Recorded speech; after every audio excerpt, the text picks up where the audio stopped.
오늘 읽은 말씀이 좀 이해가 되십니까? 상당히 좀 어려우실 것 같아요.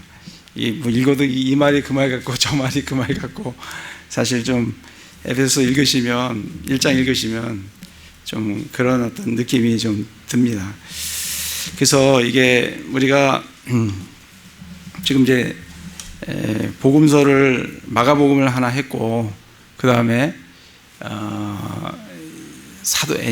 역사서 사도행전을 하나 했습니다. 그 다음에 이제 교리서 중에서 갈라디아서를 했고, 로마서를 했고, 그 다음에 이제 갈라디아서를 했어요.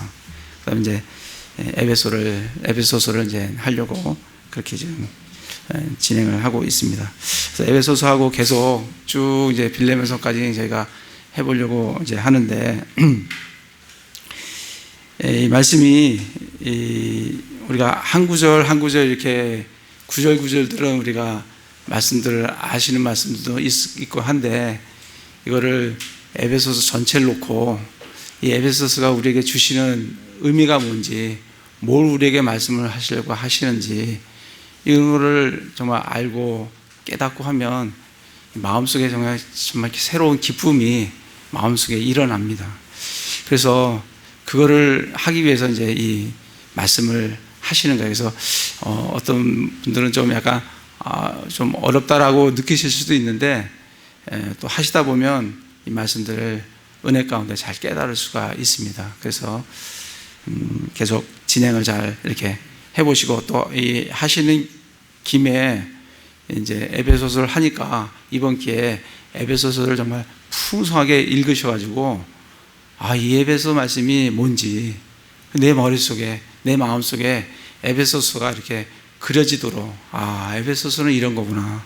누가 에베소서를 물으면 에베소서는 이런 겁니다, 이렇게 남한테 설명할 수 있을 정도로 풍성하게 읽으시기 바랍니다. 그래서 우리가 지금 이렇게 한 권 한 권 하다 보면 언제 에베소서 다시 올 날이 없을 것 같아요. 제가 봐서는 우리 구약까지 다 이렇게 갈 건데, 가다 보면 언제 다시 에베소서에 오겠어요.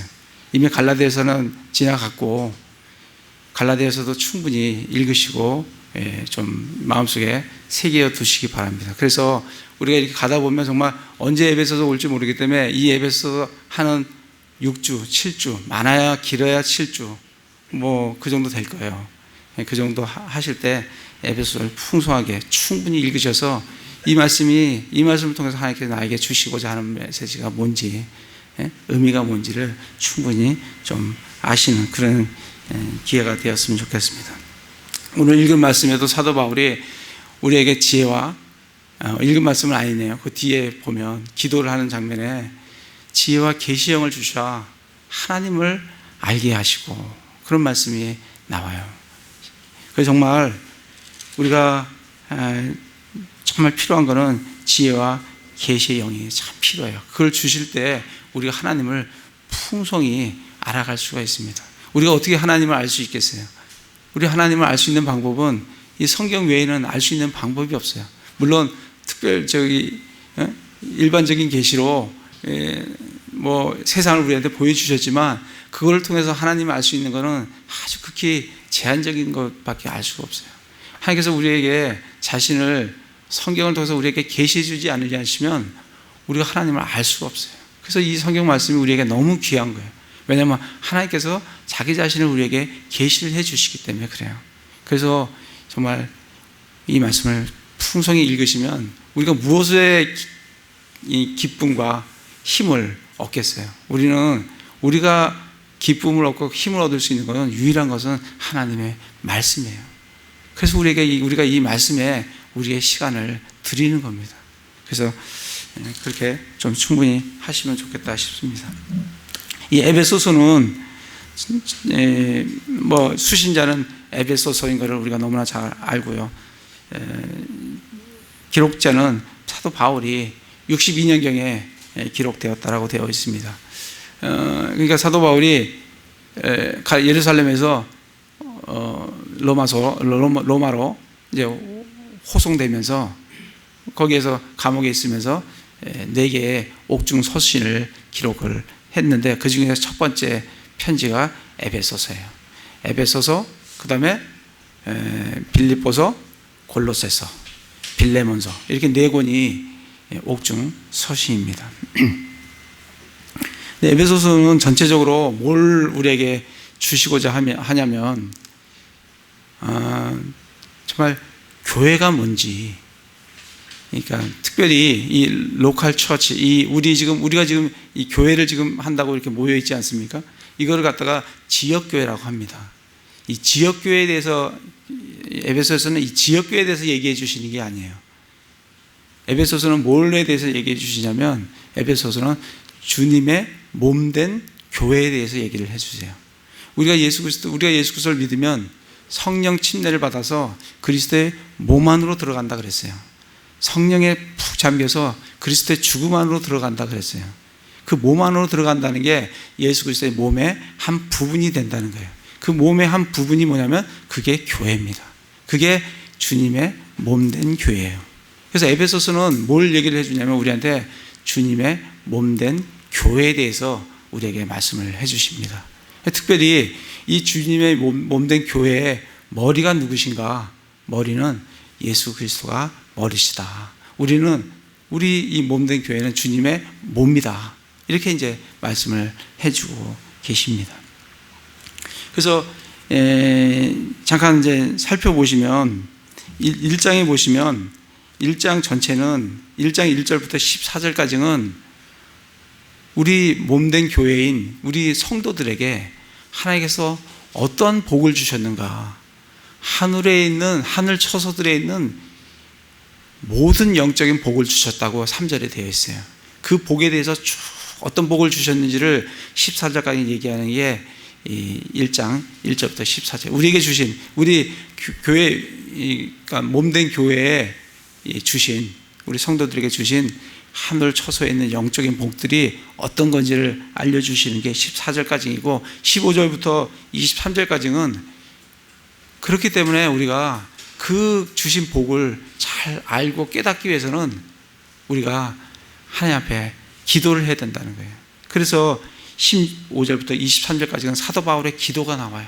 그러니까 너희에게 정말 지혜와 계시의 영을 주사 이 하나님을 알게 되도록, 또 하나님께서 우리에게 부르신 소망이 뭐고, 또 우리에게 주신 상속유업이 얼마나 풍성한 건지, 또 우리에게 날마다 역사하시는 성령의 역사하심이 얼마나 큰 건지, 이걸 좀 너희가 알기를 원한다. 그걸 알면 정말 우리의 삶이 정말 다이나믹한 그런 삶을 살아갈 수 있다라고 우리에게 말씀을 해주고 계십니다. 1장은 그런 내용이에요. 2장하고 3장은 무슨 내용이냐면 하나님의 신비에 대해서 우리에게 말씀을 해주세요. 특별히 교회의 신비에 대해서 말씀을 해주고 계십니다. 2장 1절부터 10절까지는 우리 이방인들의 구원에 대해서 얘기를 해주고 있어요. 특별히 2장 1절에서 4절까지는 우리가 예전에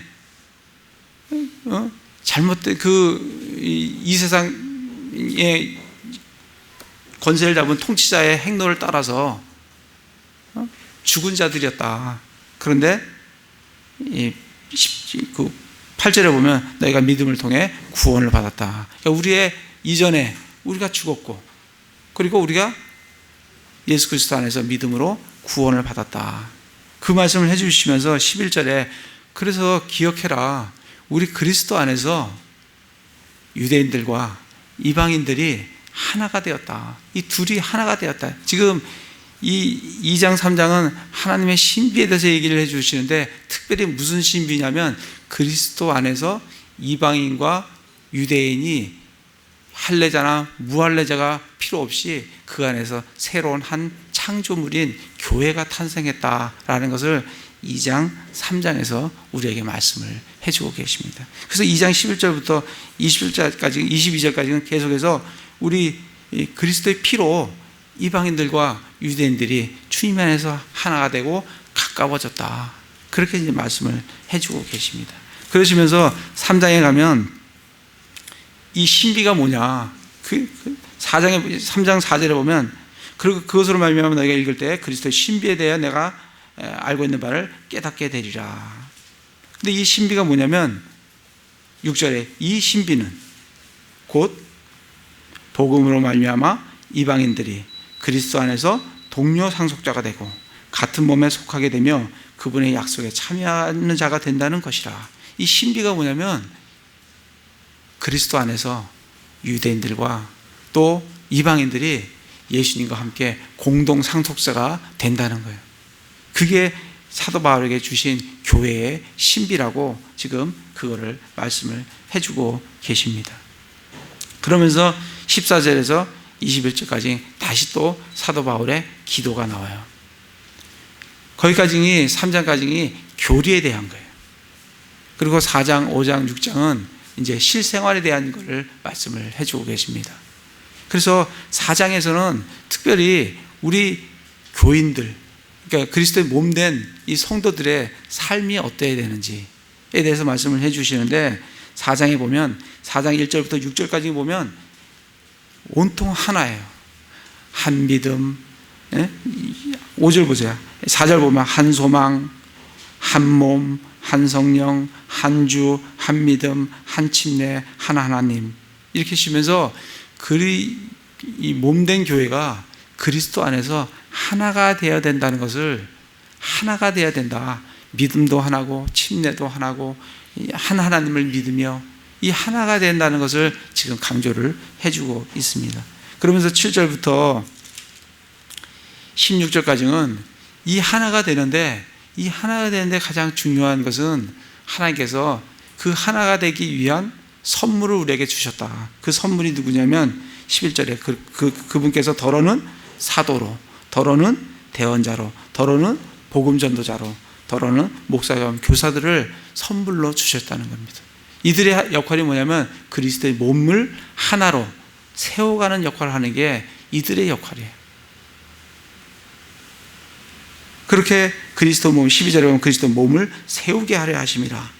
13절에 다 우리가 믿음과 하나님의 아들 아는 것에 하나가 되어, 그래서 하나가 되는데 그 하나가 되어서 그리스도의 장성한 충만하심의 장성한 분량까지 성장해 나가는 하나됨과 성장, 그 우리 교회가 그리스도의 몸된 교회 지체들이 해야 될 것이 그거라고. 그걸 하기 위해서 누굴 주셨냐면 대언자나 복음 전도자, 사도들, 그리고 목사 겸 교사들을 주셨다는 겁니다. 그러면서 4장의 17절부터 32절까지는 그래서 우리 몸된 교회에 있는 사람들은, 교인들은 몸을, 죄악된 몸을 벗어버리고, 그리스도 할례로 우리 벗어버렸죠. 벗어버리고 그리고 새 사람을 입으라고 그렇게 말씀을 해주시면서 5장에 가면 사랑 안에서 걸으라고, 그리고 지혜 가운데 걸으라고, 그러면서 남편과 아내의 예를 들면서 남편이 아내를 사랑하고 아내는 남편을 존경하는데 그게 바로 교회의 머리이신 예수님과 그리고 우리 교회의 지체인 우리 몸인 우리 교회의 관계가 남편과 아내의 관계와 같은 그런 관계다. 그러면서 부모와 자녀에 대해서 어떻게 해야 되고 주인과 종에 대해서 어떻게 해야 되며, 마지막으로 우리 교회가 해야 될 것은 육적인 싸움을 싸우는 삶이 아니라 영적인 싸움을 싸우는.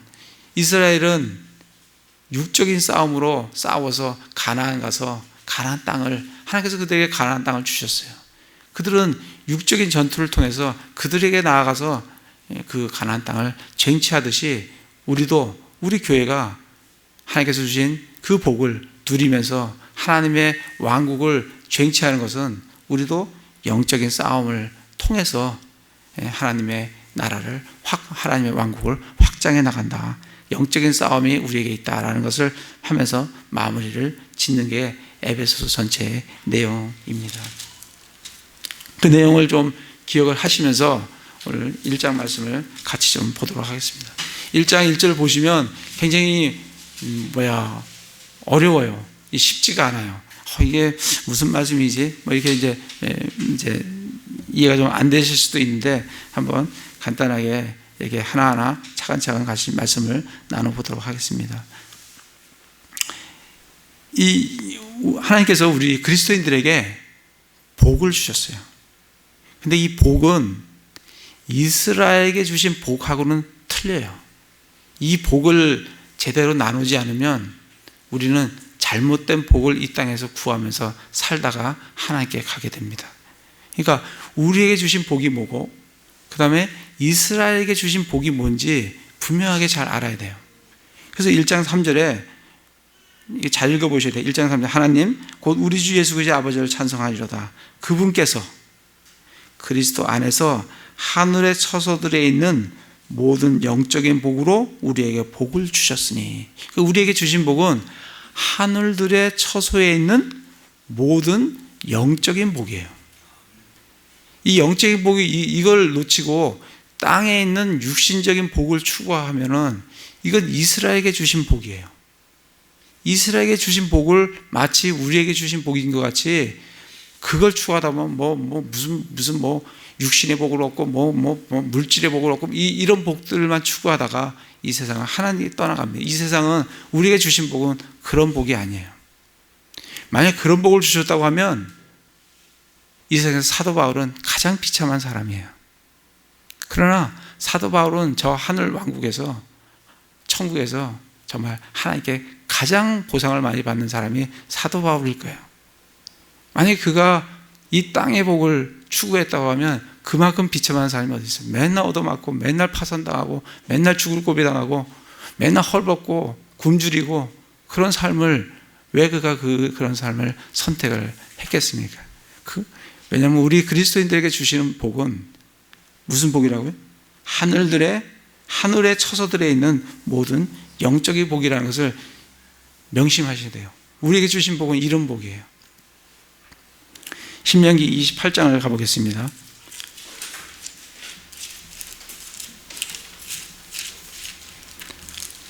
신명기 28장에 보시면 이스라엘에게 준 복이 나와요. 그러니까 이거하고 우리 교회에 주신 이 복하고 이거를 잘 못 나누시면 이제 이 땅에서 헷갈리는 삶을 살다가 가시게 되는 겁니다. 28장 보시면 내가 주 내 하나님의, 28장 1절입니다. 내가 주 내 하나님의 음성을 부전히 귀를 기울이고 내가 이날 내게 명령하는 그분의 모든 명령을 지키고 행하면 주 하나님께서 땅의 모든 민족들 위해, 여기 보면 28장부터 나오는 단어 중에 많은 단어가 뭐냐면 땅이라는 단어예요. 땅의 모든 민족들 위해 위로 너를 세우시리라. 그 다음에 내가 주의 음성을 기울이면 라는 조건이 반드시 붙어 있어요. 그러면 모든 복이 내게 임하여 너를 따라잡으리니 도시에서도 복을 받고 들에서도 복을 받아요. 그리고 몸의 열매와 땅의 열매와 계속 땅과 몸과 육신적인 땅과 몸에 대한 열매를 계속해서 말씀하십니다. 내 가축의 열매와, 그 뒤에 가서도 보면 8절에 보면 내게 주시는 땅에서 내가 내게 복을 주시리라. 10절 땅의 모든 백성들이, 11절 내 조상들에게 맹세하신 땅에서, 12절 하늘 여사 내 땅에 제때의 비를 내리시고 하면서 땅의 축복과 그 다음에 육신의 열매와 육체의 강건함, 그리고 그들은 전쟁에서 하나님이 보호해 주시고 전쟁을 승리해서 결국은 가나안 땅을 얻는 그런 복을 누구에게 주셨냐면 이스라엘에게 주셨어요. 그건 이스라엘에게 주신 이 땅의 earthly, 땅의 복이에요. 우리의 heavenly, 하늘 처소에 있는 복이 아니라고요. 그러니까 우리의 복하고 이스라엘의 복하고는 틀린 거예요. 우리 교인을 여기서 갖다 대갖고 이거 받습니다라고 이제 말씀을 나누면 이거 추구하다가 이 땅에서 하나님께서 주시는 영적인 복들을 다 못 누리고 가는 그런 삶을 우리가 살게 된다는 겁니다. 뒤에 보면 15절부터, 신명기 28장 15절부터 보면 저주가 나와요. 이스라엘에게는 복만 있는 게 아닙니다. 이들은 저주도 함께 있어요. 네가 순종하지 않으면 저주를 준다는 거예요. 근데 우리 그리스도인들에게는 저주가 없어요. 또 뭐가 틀리냐면 이 이스라엘에게는 주시리라라고 미래형으로 되어 있어요. 네가 하면 주시리라. 하면 주시리라. 이렇게 돼 있어요. 근데 우리에게는 주셨다라고 돼 있어요. 우리는 예수 그리스도 안에 있는 우리 교회에는 하늘 처소들에 있는 모든 영적인 복을 주셨도다 하고 과거 시제로 돼 있어요. 우리는 이미 받은 거고 이스라엘은 순종을 해야 받습니다. 불순종하면 복이 아니라 저주를 받아요. 그게 율법이에요. 그래서 우리는 이스라엘과 틀린 게 우리는 영적인 복이고 우리는 복을 받았다는 거예요. 이스라엘은 육적인 복이고 땅의 복이고 그들은 순종을 해야 복을 받습니다. 우리 갈라디아서 한번 가보겠습니다. 갈라디아서.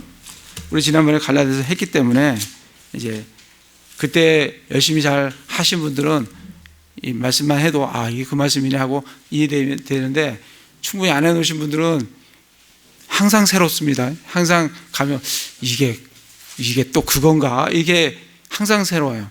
그러니까 아주 정말 깨달아서 항상 새로우면 좋은데 몰라서 항상 새로우면 이건 머리 아픈 거예요. 그러니까 갈라디아서를 공부하실 때 잘 하셔야 돼요. 에베소서도 마찬가지예요. 이번에 잘 하셔야 다음에 가면 에베소서를 또 다시 리뷰를 할 겁니다. 그때 이게 거기에 연결되는 말씀이구나 이렇게 이제 아실 수가 있는 겁니다. 갈라디아서 3장 24절에 보면 우리가 이 두 언약에 대해서 했어요. 그죠? 두 언약은 뭐라 그랬어요? 두 여자라 그랬어요. 두 여자가 누구예요? 하갈과 사라입니다.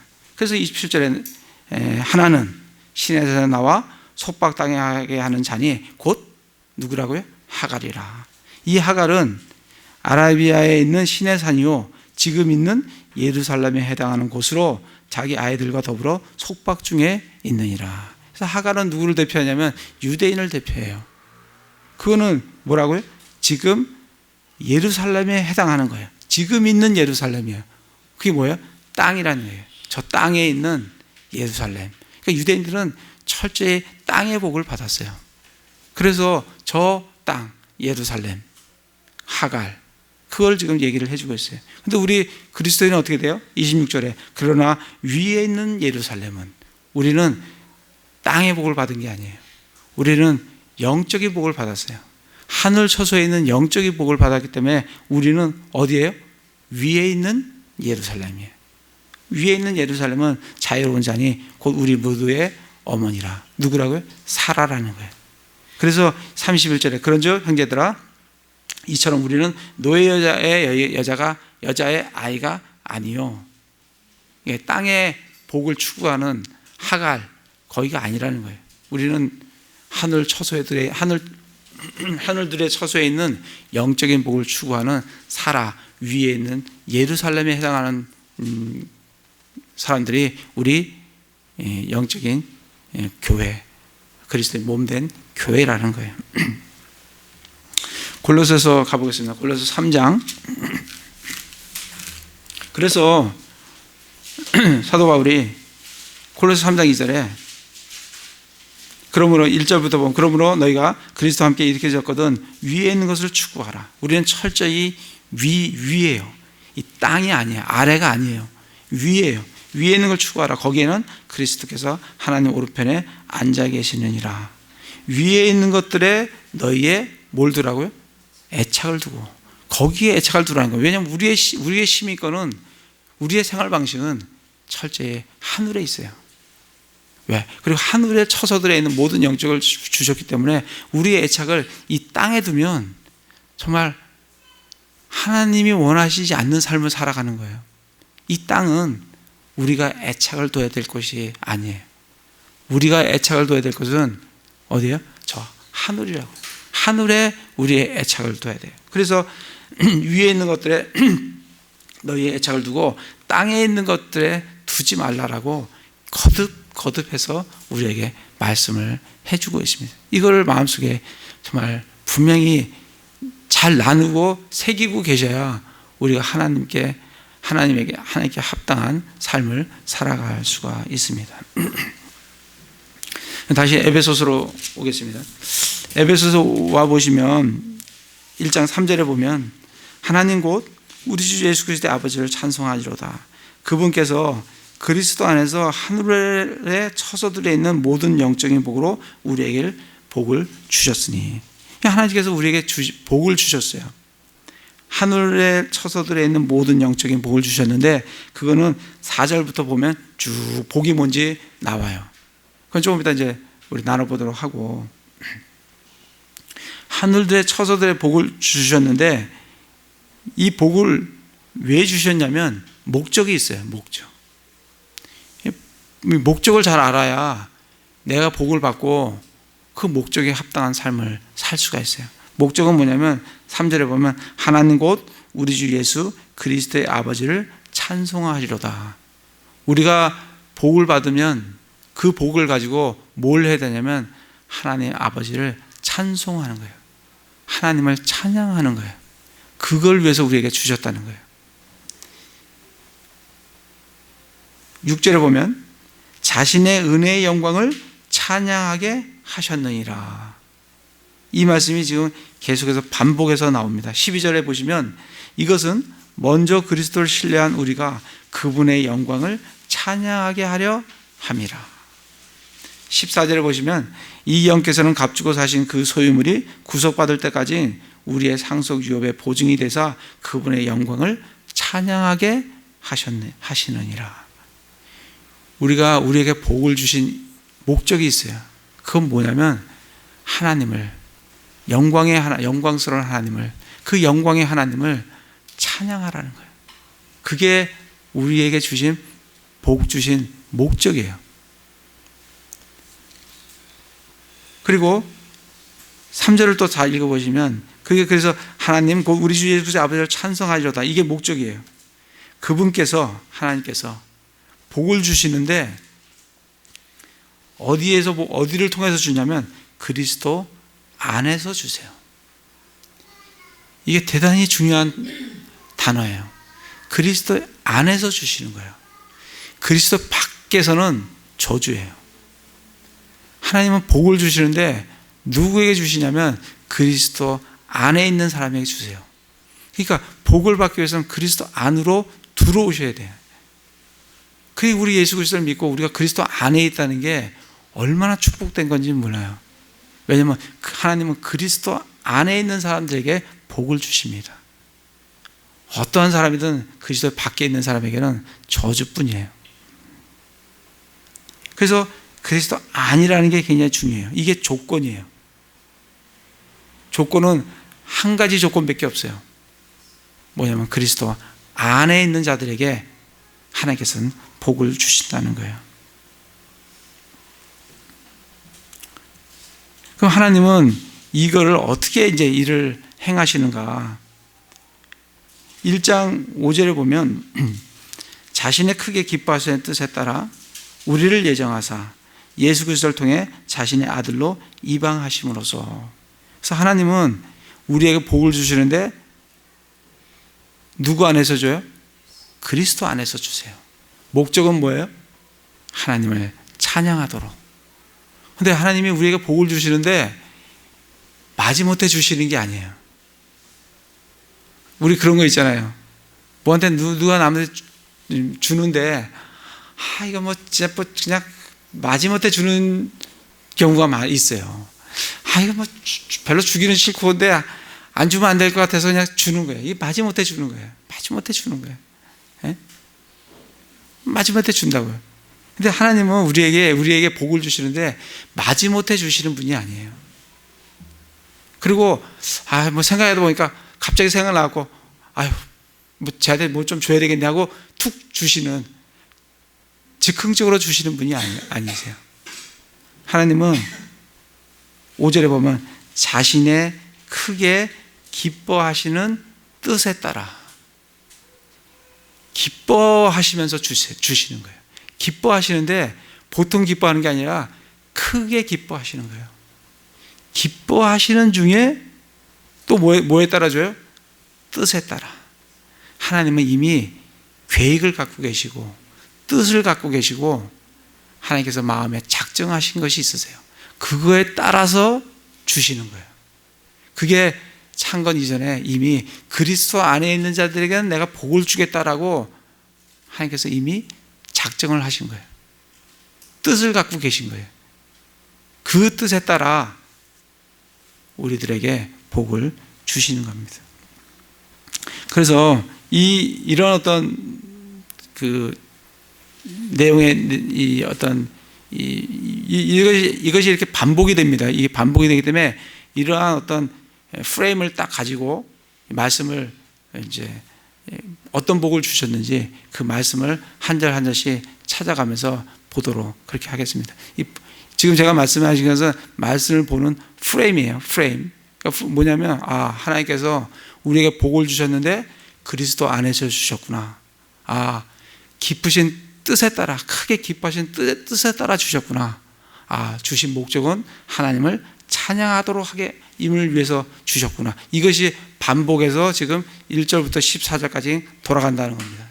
그걸 그 프레임을 잘 인식을 잘 하시면 이 말씀이 그렇게 어렵지 않아요. 근데 그걸 물으면 계속 똑같은 게 반복되는 것 같고 막 이래요. 근데 그걸 프레임을 잘 생각하시면서 말씀을 같이 이제 좀 읽어보면은 이해가 좀 되실 것 같아요. 3절은 모든 영적인 복을 주셨는데 그 복이 이제 4절부터 나오는 복이에요. 곧 그러면서 복을 복이 뭐다 곧 하면서 알려주시잖아요. 이거 성경 말씀을 우리가 한 절 한 절 이렇게 잘 보면 우리가 해석할 것도 별로 없어요. 그냥 알려주세요. 복을 주셨는데 곧 그러면서 복이 뭐구나, 뭘 설명하려고 하는구나 한테 우리한테 알려주시는 거예요. 4절에 보면 우리가 사랑 안에서 자신 앞에 거룩하고 흠이 없게 하시려고. 이건 뭐예요? 목적이에요. 왜 우리에게 복을 주세요? 자신 앞에 거룩하고 흠이 없게 하기 위해서. 제가 그 박스로 지금 이렇게 해놓은 게 있는데 그 박스를 이제 가로로 가면서 4절 그러면 가로로 가면서 이렇게 보시면 돼요. 나중에 다 하고 나서 세로로 다시 한번 읽어보겠습니다. 그러면 명확하게 잘 되실 거예요. 지금 가로로 읽습니다. 4절에 보면 거룩하고 사랑 안에서 자신 앞에 거룩하고 흠이 없게 하시려고 세상의 창건 이전에 누구 안에서? 그분 안에서. 어떻게? 우리를 택하셨다고. 복이 뭐예요? 우리를 택하신 게 복이에요. 누구 안에서? 그리스도 안에서. 어떤 목적으로? 하나님 앞에 거룩하고 흠이 없게 하시려고. 그게 지금 4절 말씀이에요. 근데 이 택하셨다는 게 이게 헷갈려요. 이 말씀을 읽을 때 이 택하셨는데 어디서 택했어요? 그분 안에서 택했어요. 하나님께서 우리 사람을 보고 너는 구원받은 자, 너는 택하신 자, 너는 택함을 받지 못한 자, 이렇게 택하시는 하나님이 아니세요. 하나님은 사람을 택하는데 어떻게 택하시냐면 그분 안에서 택해요. 다시 말하면 예수님을 택하시고 예수님 안에 들어온 자는 다 선택받은 자라는 거예요. 그게 예정서예요. 이게 칼빈전에서 얘기하는 예정론하고는 전혀 다른 예정론입니다. 칼빈의 예정론은 너는 택함 받았고 너는 택함을 못 받았고 너는 택함 못 받았기 때문에 아무리 복음을 믿으려도 넌 믿을 수가 없고 너는 아무리 안 믿으려고 해도 넌 택함 받았기 때문에 믿어. 이런 선택설이 아니에요. 이런 예정론이 아니에요. 그건 칼빈의 예정론은 잘못된 거예요. 그거만큼 잘못된 예정론이 없어요. 성경에서 얘기하는 예정론은 뭐냐면 하나님께서 누굴 택해요? 예수 그리스도를 택하셨어요. 그리고 그분 안에 들어오는 자들을 택하세요. 베드로전서 잠깐 가보겠습니다. 베드로전서 1장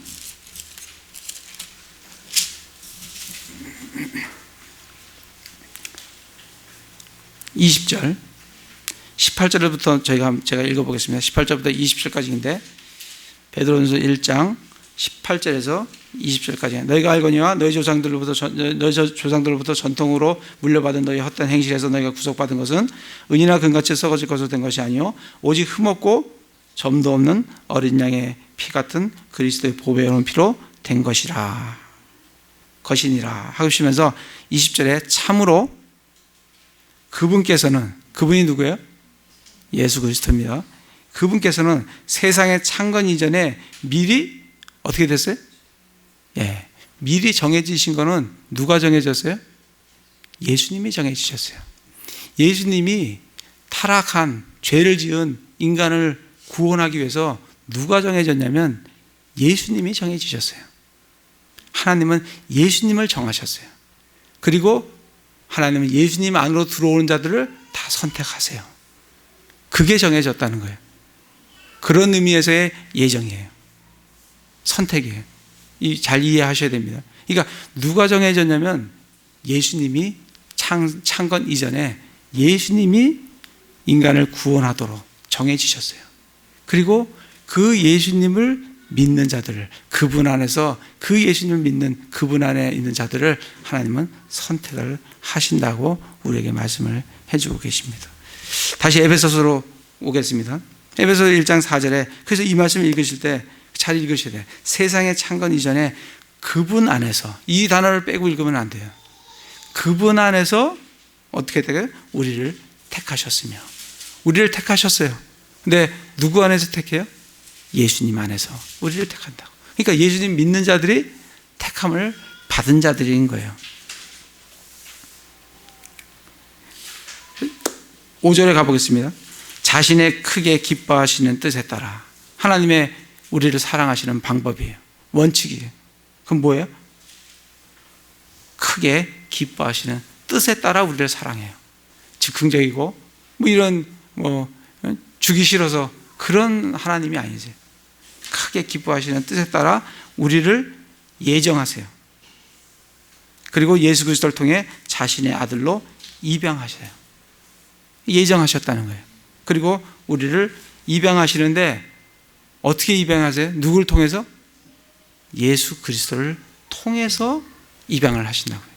그러니까 이 지금 1장부터 1절부터 14절까지는 예수 그리스도라는 단어가 빠지면 이거는 아무것도 지금 성립이 되지가 않아요. 예수님 안에서 택했고 예수 그리스도를 통해서 우리를 입양하셨고 예수 그 사랑하는 자 안에서 우리를 구속고 죄들의 용서를 주셨고 모든 게 다 그리스도 안에서 일어나는 일들이에요.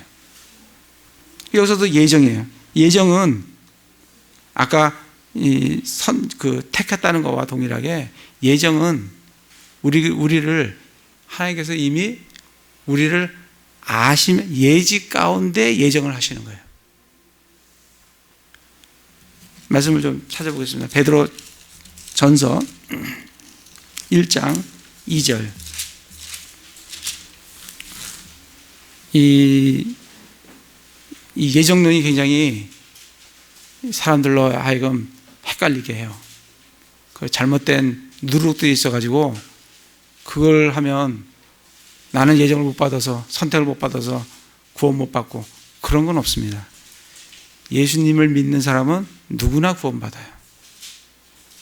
베드로전서 1장 2절에 보면 지금 예정을 지금 얘기하는 겁니다. 예정 1장 2절에 보면 곧 하나님 아버지의 미리 아심에 따라 성령의 거룩히 구별하심을 통해 순종함과 예수 그리스도의 피 뿌림에 이르도록 선택받은 자들에게 편지하노니. 선택을 받았는데 그 선택 앞에 뭐가 있냐면 예지가 있어요. 미리 아심을 통해서 우리를 선택하셨다는 거예요. 다시 말하면 하나님은 제가 언제 예수님을 믿을지를 아세요, 모르세요? 아세요. 알기 때문에 하나님은 저를 예정하실 수가 있어요. 하나님은 미리 몇천 년 전에 누가 예수님 안으로 들어올지 안 들어올지를 아세요. 그 들어오고 안 들어오는 건 누구의 선택이에요? 우리 각자의 선택입니다. 그러나 하나님은 아세요. 누가 들어올지 누가 안 들어올지를 미리 아세요. 앞으로 일어날 일도 누가 들어올 건지 안 들어올 건지 아세요. 그 아심을 통해서 그 사람을 예정할 수가 있어요. 왜? 그가 선택을 했기 때문에 그 예수 그리스도 안에 들어온 자들은 예정을 하십니다. 그런 의미에서의 예정이에요. 그리고 아까 선택받았냐 안 받았냐는 예수님을 선택을 하셨고 그 예수님 안에 들어온 자를 다 선택하신다라고 말씀을 해주셨어요. 그래서 선택과 예정을 잘 아셔야 됩니다. 이걸 잘 아셔야 이단들이 이걸 가지고 너 예정받았냐, 너 선택받았냐 하면 말씀이 없으면 헷갈립니다. 그 비슷한 말씀을 가지고 우리로 하여금 헷갈리게 해요. 그래서 이 말씀을 잘 알아두셔야 됩니다. 그래서 5절에 보면 자신의 크게 기뻐하시는 뜻에 따라 우리를 예정하사 예수 그리스도를 통해 자신의 아들로 입양하셨어요. 그래서 여기서 복은 뭐예요? 예정하셔갖고 우리를 자신의 아들로 입양하셨어요. 뭘 통해서? 예수 그리스도를 통해서. 그리고 하나님의 방법은 자신의 크게 기뻐하시는 뜻에 따라서 그렇게 하셨다는 거예요. 6절에 보면 자신의 은혜의 영광을 찬양하게 하셨느니라. 이게 목적이에요. 찬양하게 하셨어요. 그 은혜 안에서, 그분께서 살아가신 자 안에서 우리를 받아주셨으니. 목적이, 축복이 뭐예요? 우리를 받아주셨다는 거예요. 어디에서? 그 사랑하는 자 안에서 받아주셨다는 거예요. 그리고 목적은 뭐예요? 자신의 은혜의 영광을 찬양하기 위해서 그렇다는 거예요. 7절에 보시면 그 사랑하는 자 안에서 우리가 그분의 풍성한 은혜를 따라 그분의 피를 통해 구속 곧 죄들의 용서를 받았도다. 우리가 무슨 복을 받았어요? 구속 곧 죄들의 용서를 받았어요. 그런데 뭘 통해서?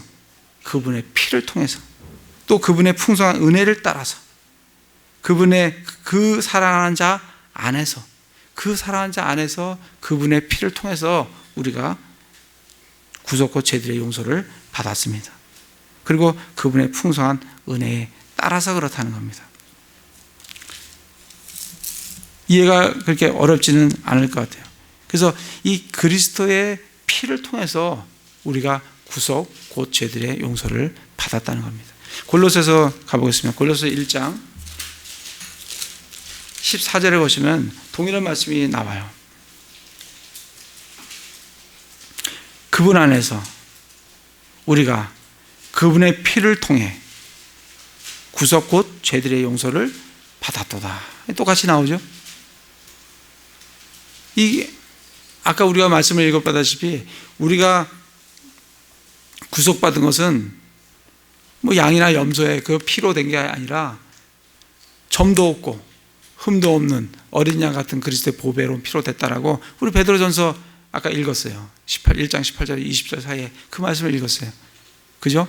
그러니까 점도 없고 흠도 없는 어린 양의 피, 이 그리스도의 피는 우리에게 너무너무 중요한 단어예요. 그렇지 않습니까? 이 그리스도 피가 없으면 우리는 구속받을 수가 없어요. 성경 곳곳에 그 피로 말미암아 구속 곧 죄들의 용서를 받았다고 얘기를 해주시는데 개역성경에는 그 피를 통해가 없어요. NIV에 그 말씀이 by blood 이 말씀이 없습니다. 의도적으로 빼는 거예요. 뭐 에베소에 있으면 됐지 뭐 골로새서 뭐 또 있을 필요 뭐 있습니까? 안 그래요. 하나님은 중요하시면 여기도 넣고 여기도 넣고 반드시 들어가 있어야 되는 거예요. 그러니까 우리가 어떠한 성경을 봐야 되는지를 하나님께서 우리에게 주신 그 성경을 봐야 되는 거예요. 그런 거를 유심히 비교를 해보십시오. 비교해 보시면 내가 어떤 성경을 봐야 되는지를 우리가 명확히 알 수가 있어요. 다시 말씀으로 돌아가겠습니다.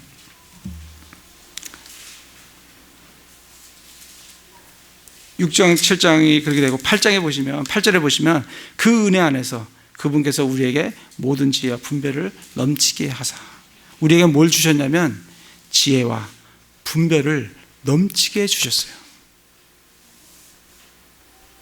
그리고 어떻게 하라고? 9절에 친히 자기 신 속에서 작정하신 자의 선하신 기쁨에 따라 자신의 뜻의 신비를 우리에게 알려주셨어요. 그러니까 우리에게 지혜와 분별을 주셔서 신비를 알게 해주셨다고요. 이 신비라는 것은 지난번에 한번 말씀을 드렸다시피 비밀하고는 틀린 거예요. 비밀은 뭐예요? 영어로 secret이에요. 이거는 감춰진 거예요. 그러니까 우리가 알라 그래도 알 수가 없는 게 비밀이에요. 근데 신비는 경이로운 거예요. 미스터리예요. 경이로운 건데 하나님께서 우리에게 그걸 알려주시면 우리가 알 수 있는 거예요. 그러니까 미스터리는 하나님께서 이 미스터리를 우리에게 신비를 알려주셨다고요. 계시해 줘서 우리가 그것을 성경을 잘 읽으면 우리가 알 수 있게 돼 있어요. 근데 개역성경은 이 신비를 번역을 비밀로 해놨다고요. 비밀은 모르는 거예요. 비밀은 감춰진 거라 알 수가 없는 거예요.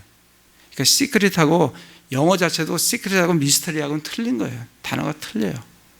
근데 미스터리를 비밀로 번역을 해놓으면 이건 알 수가 없는 거구나. 알 수 없는 게 아니라 미스터리, 경이로운 건데 하나님께서 우리에게 알려주시면 우리는 그 신비의 경이로운 것을 알 수 있다는 거예요. 그래서 사도 바울이 8절 9절에 모든 지혜와 분별을 넘치게 하사 이 신비를 알려주셨다.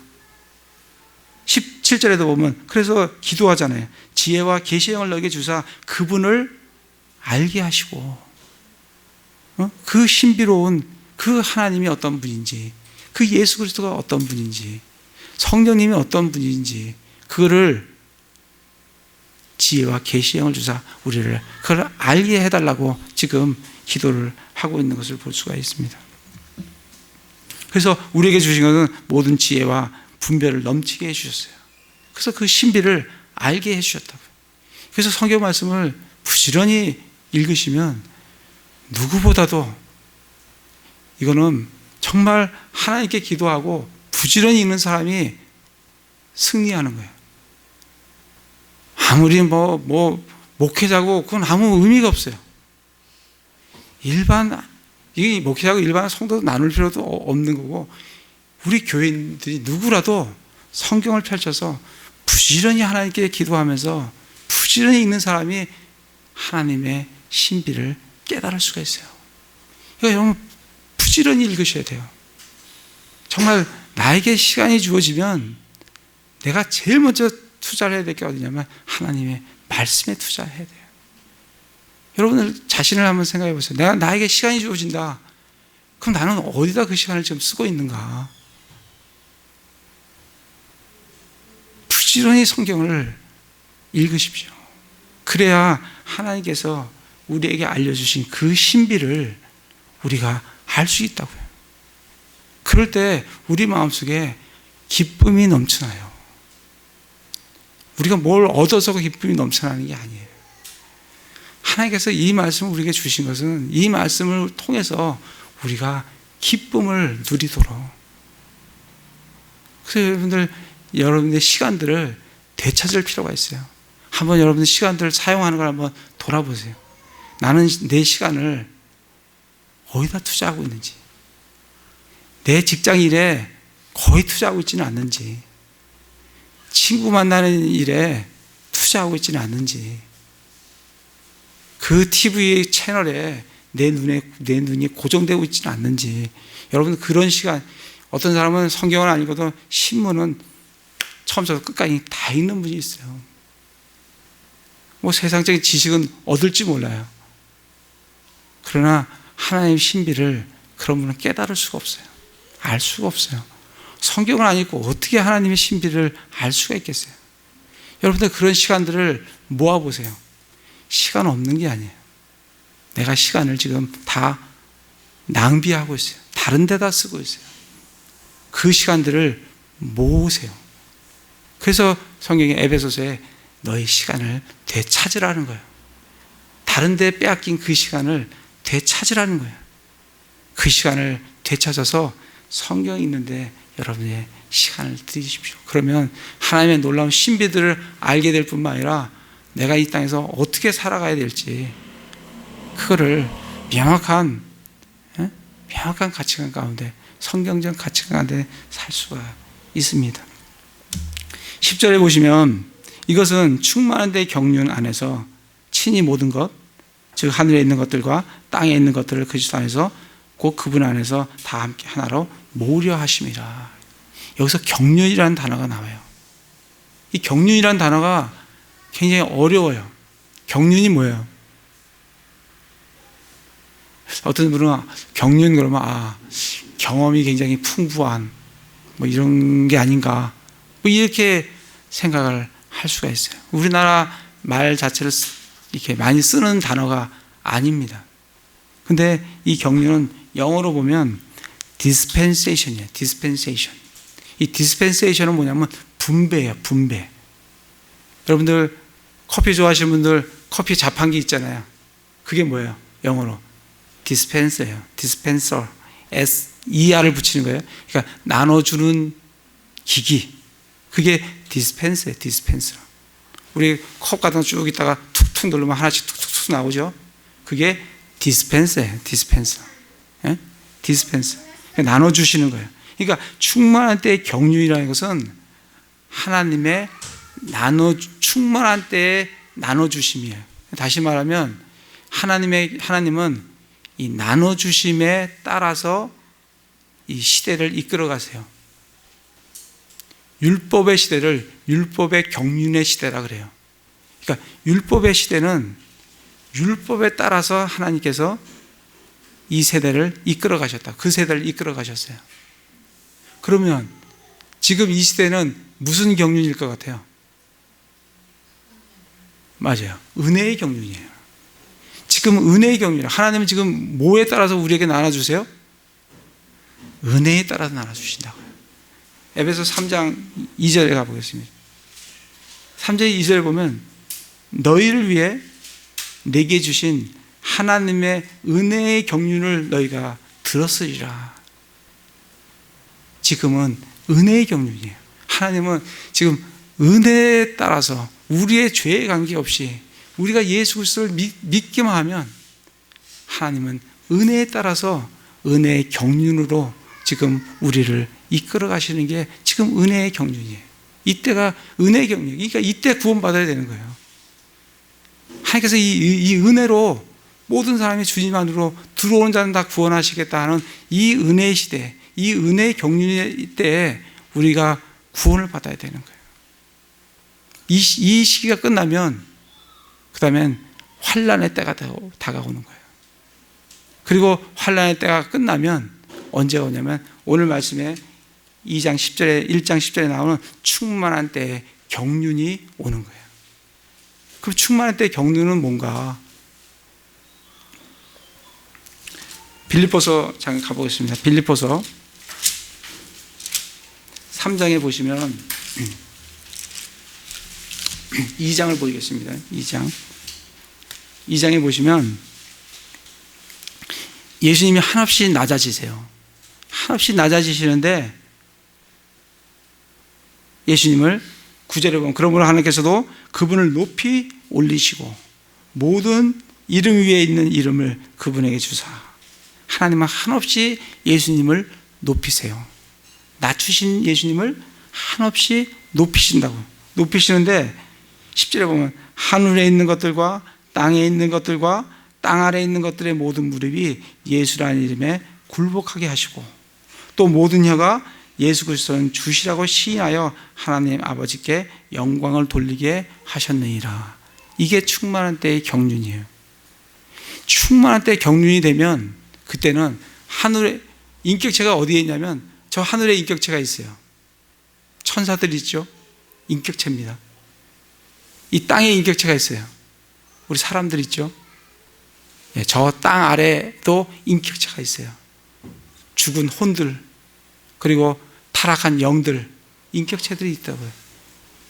충만한 때가 되면 모든 게 예수님 앞에 모든 무릎이 무릎을 꿇고 예수님을 주라라고 시인할 때가 온다는 거예요. 그때가 언제냐면 충만한 때의 경륜이에요. 고린도전서 가보겠습니다. 고린도전서 15장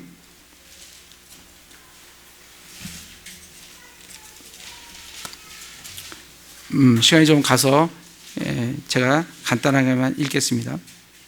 15장 27절 28절에 보면 그분께서 모든 것을 그분의 발 아래 두셨으나 그분께서 모든 것을 그 발 아래 두셨다고 말씀하실 때 모든 것을 그분 아래 두신 것은 분은 예외인 것을 분명하도다. 모든 것이 그분께 굴복당할 때에는 아들도 모든 것을 자기 아래 두시는 분께 친히 복종하시리니 이것은 하나님께서 모든 것 안에서 모든 것이 되려 하심이라.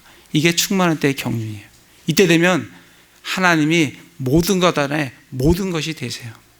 모든 무릎이 예수님 앞에 무릎을 꿇고, 그때는 지금은 예수님을 주라고 시인하는 사람이 그리스도인들, 그 중에서도 정말 진정한 그리스도인들만 예수님을 시인하지요.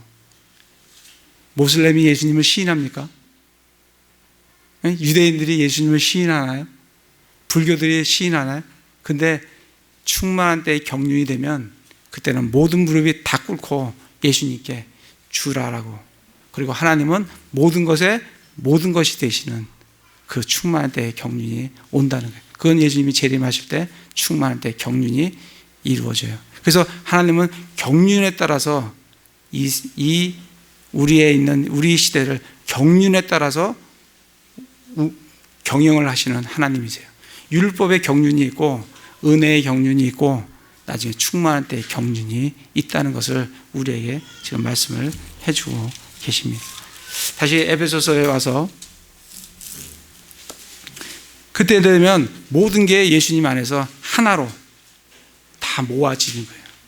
모든 무릎이 예수님 앞에 다 무릎을 꿇는 거예요. 그때는 꿇고 싫다 이렇게 될 수가 없는 거예요. 그냥 모든 무릎이 다 꿇어야 되는 거예요. 11절에 보면 모든 것을 자신의 뜻 계획대로 이루시는 분의 목적에 따라 우리가 예정되어 또한 그분 안에서 상속유업을 얻었으니, 우리가 상속유업을 얻었다고요. 이건 상속유업에 대해서 말씀을 많이 나눴으니까 넘어가도록 하겠습니다. 그래서 우리가 그 상속유업도 누굴 통해서 얻었어요? 그분 안에서 상속유업을 얻는 거예요. 이 수식어가 계속 붙어 있는 이유가 그리스도 안에서 아니면 되는 게 하나도 없어요. 모든 게 주시는 게 그분 안에서 주시는 거예요. 그분을 통해서 주시는 거예요. 이거를 놓치고 읽으시면 안 돼요. 이걸 반드시 그렇구나. 나를 복 주시는데 그리스도 안에서 주시는 거구나. 나에게 상속 유업을 주시는데 그분 안에서 주시는 거구나. 나를 구속해 주시고 나를 용서해 주시는데 그분의 피를 통해서 주시는구나. 이거를 놓치고 읽으시면 안 돼요. 그걸 반드시 이렇게 주시는구나 하는 것을 잘 아시기 바랍니다. 12절에 보면 이것은 먼저 그리스도를 신뢰한 우리가 그분의 영광을 찬양하게 하라 입니다. 계속 목적은 우리가 예수님을, 하나님을, 성령님을 찬양하도록 그렇게 말씀을 하고 있어요. 13절에 보면 너희도 진리의 말씀 곧 너희 구원의 복음을 들은 뒤에 그분을 신뢰하였고 너희가 믿은 뒤에 또한 그분 안에서 약속의 저 거룩한 영으로 봉인되었느니라. 우리에게 주신 축복이 뭐냐면 봉인되었다는 거예요. 봉인. 여러분들 예전에 부의금, 축의금 이렇게 보낼 때 이제 누굴 자기가 직접 못 가면 다른 사람한테 이제 통해서 보내주죠. 그러면 이제 우리 담당 팀장은 또 상무 이런 분은 항상 편지 봉투에다가 풀로 딱 자기가 이제 얼마 돈을 집어넣겠죠. 얼마인지 저도 몰라요. 딱 해갖고 딱 집어넣고 풀로 딱 붙입니다. 그 다음에 거기다가 X표를 딱 쳐요. 그럼 뜯어보면 어떻게 되겠어요? 못 뜯어보는 거죠, 이거는. 자기 이름 딱 쓰고 딱 X표 쳐요. 어떤 사람 도장 딱 찍는다고요. 그러면 이건 왜냐면 잘못하면 배달사고 난다 그러다, 배달사고. 거기서 만약에 20만 원 했다. 10만 원 빼고 10만 원을 들면 어떻게 하겠어요? 이게 배달사고 난다는 거예요. 딱 X표 칩니다. 그게 뭐예요? 봉인이에요, 봉인. 도장 딱 찍는 거예요. 아무도 열어보지 마라. 이거는 내 거다. 내가 확인한 거다. 손대지 마라. 그게 지금 이 말씀이에요. 뭐로 봉인해 주셨다고요? 성령으로 봉인해 주셨다고요. 우리 그리스도인은 성령으로 봉인된 사람. 이거 어떻게 성령으로 봉인됐는데 구원이 들어왔다 나갔다 할 수 있는지 난 그거는 잘 모르겠어요, 진짜. 그렇게 말씀하시는 분들이 이해를 잘 못하겠어요. 성령으로 말미암아 봉인됐다고요. 도장 딱 찍었는데 어떻게 우리가 왔다 갔다 할 수 있는지를 모르겠어요. 왔다 갔다 할 수가 없어요.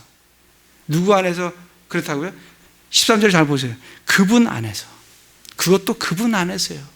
그분 안에서 약속의 저 거룩한 영으로 봉인되었다고.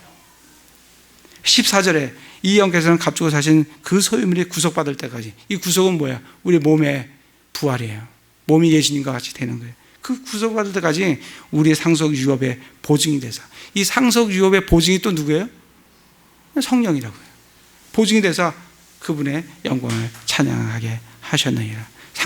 상속 유업의 보증도 누가 해주시냐면, 사람도 좀 이렇게 뭐 재물이 있고 뭐 이렇게 권력이 있는 사람이 뒤에 보증 딱 쓰면 좀 든든하지 않으세요?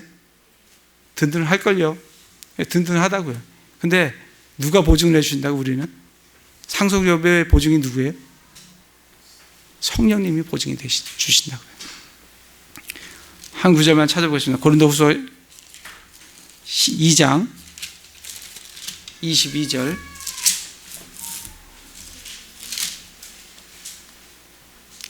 이 2장이 아니고 1장이네요. 1장 22절. 그분께서 또한 우리를 봉인하시고 우리 마음속에 성령을 보증으로 주셨느니라. 이게 성경에서 반복되는 거예요. 우리를 봉인하고 우리를 성령으로 말미암아 우리에게 보증하신다고요. 우리의 보증자는 하나님께서 성령으로 주셨어요. 그러니까 우리의 상속 유업은 잃어버릴 수도 없고 우리의 구원은 잃어버릴 수도 없어요. 그게 우리를 보증해 주시고 봉인해 주시고 보증해 주시는 분이 하나님이신 성령님, 그리고 예수 그리스도 안에서 그렇게 하셨다는 겁니다. 그래서 나중에 이 전체를 한번 이렇게 읽어보세요. 주신 복이 뭔지 한번 쭉 가로로 한번, 이제 세로로 한번 읽어보세요. 복을 한번 볼까요? 하늘 처소들에 있는, 지금 이제 제가 적은 걸 보셔야 됩니다. 제가 주신 복을 보면 하늘 처소들에 있는 모든 영적인 복이에요. 근데 뭐야? 우리를 택하셨어요. 자신의 아들로 입양했어요. 받아주셨어요. 구속적 곧 죄들의 용서를 주셨어요. 죄들의 분별을 넘치게 해주셨어요. 지혜와 분별을 넘치게 우리에게 주셨어요. 자신의 뜻의 신비를 알려주시고 상속 유업을 얻게 해주셨고 성령으로 봉인해 주시고 성령으로 보증을 해주셨어요. 누구 안에서? 두 번째 적어봐 뭐가 있어요? 그리스도 안에서라는 게 3절부터 14절까지 얼마나 많이 나오는지 몰라요. 그리스도 안에서, 그리스도 안에서, 그리스도 안에서. 그리고 하나님께서 우리에게 주시는 방법은, 원칙은 크게 기뻐하시는 뜻에 따라, 그분의 풍성한 은혜를 따라, 자신의 선하신 기쁨에 따라, 모든 것을 자신이 뜻하신 계획대로 이루신 분의 목적에 따라. 그리고 그렇게 하시는 목적이 뭐라고요? 하나님을 찬양하게 하도록. 찬양은 뭐가 찬양이에요? 우리가 찬송 부르는 것도 하나의 찬양입니다. 그거를 가사로 내 목소리를 부르면 하나님을 찬양하는 거예요. 찬양이라는 의미는 내가 하나님이 어떠한 분이시라는 것을 내가 알고 깨달은 거를, 그거를 내가 그 가치를 돌려드리는 거예요. 그 가치를 매겨드리는 거예요. 그거를 가사로 하면 찬양이 되는 거고 찬송이 되는 거고, 내가 말로 하면 기도가 되는 거고, 여러 형제자매들 앞에서 이렇게 간증이 크게 찬양이 되는 겁니다. 찬양을 잘 하시려면 하나님의 말씀을 풍성히 읽고 하나님이 어떤 분이신지를 내가 알고 깨달을 만큼 하나님을 찬양하게 돼 있어요. 여러분, 하늘 위를 한번 쳐다보세요. 정말 바다를 한번 보세요. 정말 멋있지 않습니까? 진짜 놀라워요. 그럴 때 우리는 하나님이 어떤 분이신지 찬양이 나오게 돼 있어요. 근데 그거는 일반 계시로 얻을 수 있는 찬양이에요. 우리가 하나님의 말씀을 열심히 보시고 하나님이 이러한 분이시네라고 그걸 깨닫게 되면 내 입으로, 내 가사로, 내 삶의 간증으로 하나님을 어떻게 해요? 찬양한다고요. 하나님을 드러내게 되어 있어요. 그 목적으로 하나님은 우리를 그리스도 안에서 택하시고 우리를 구원하시고 또 우리를 그리스도 안에서 그리고 하나님을 찬양하도록 우리를 그렇게 택하셨다는 것을 우리가 이 말씀을 통해서 알 수가 있습니다. 그래서 그러한 삶을 창조의 목적이 우리의 하나님을 찬양하는 게 창조의 목적이라는 것을 아시고 열심으로 정말 하나님을 알아가시면서 정말 그런 기도를 하세요. 저도 그런 기도를 합니다. 정말 하나님 말씀을 보고 알려면 모르는 게 너무 많아요. 지혜와 계시형을 주사 하나님을 알게 하시고 그래서 그 안 하나님을 정말 기도로 또 찬송으로 열심히 찬양하는 그런 형제 자매들 다 되시기를 기도를 드립니다. 제가 기도하겠습니다.